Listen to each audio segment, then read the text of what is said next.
Ito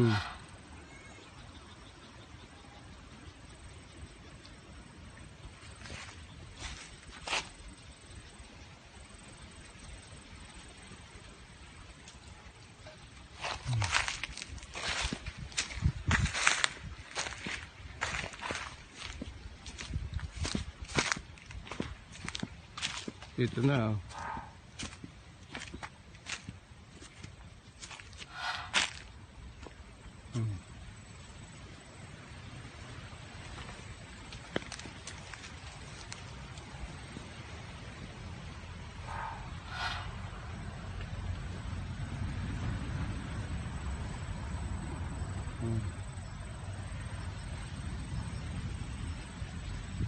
See?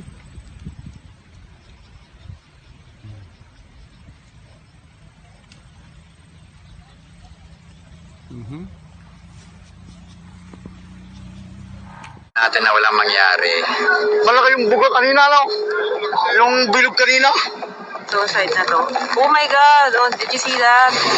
Bandang alas 11 ng umaga kahapon, ganito ang eksenang bumati sa mga residente at turista sa paligid ng Bulkang Taal. Ang pagbuga ng abo na sundan pa ng sunod-sunod na volcanic tremors hanggang sa tuluyan na itong sumabog. Kailangan natin pang ilayo yung ating mga evacuees sa mas ligtas pang area because we are preparing for what might happen kasi the volcano may or may not erupt anytime soon. So preparatory measures really should be strengthened as the Magkalahar, ay doon po kami natatakot. Baba itong ating... Lindon po na lindon. Tapos ganito pa, hirap sa sasakyan. Kaya naman ang resulta, nagkukumahog sa paglikas ang mga residente sa mga bayan na nasa loob ng 14-kilometer danger zone na itinalaga ng FIVOC. Nagpunahan sila sa pagsakay sa truck na dala ng mga pulis. Ang mga bata, binalot na lang ng kapote para hindi makalanghap ng abo. Pilit namang binuhat at isinakay sa pickup truck ang ilang may edad. Narito ako ngayon sa Taal, Batangas at kung mapapansin nyo, halos hindi na makilala itong lugar dahil sa kapal ng usok at ng abon na bumabalot dito. Kung dati yung kanilang daan, kung mapapansin nyo, dati konkreto yan, pero ngayon halos wala nang makita at yung mga tao, kanya-kanya ng pulasan at kanya-kanya ng likas dahil sa takot na baka pumutok ang Bulkan Taal.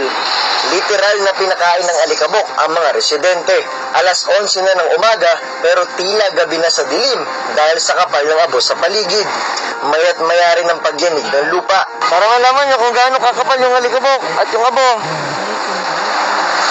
Upya, saglit. Medyo yumanig na naman po. Napakalakas yung pagyanig. Yung mga yero tumutunog. Sa bayan ng Agoncillo, tahimik ang lawa pero kabaliktaran yan ang tila nagngangalit na Bulkang Taal. Kaya naman si Mang Ude, minadali na ang pagtabi ng kanyang mga bangka. 3 kilometro lang daw ang layo nila mula sa bulkan. Ay, nag-aayos kami ng aming mga gamit na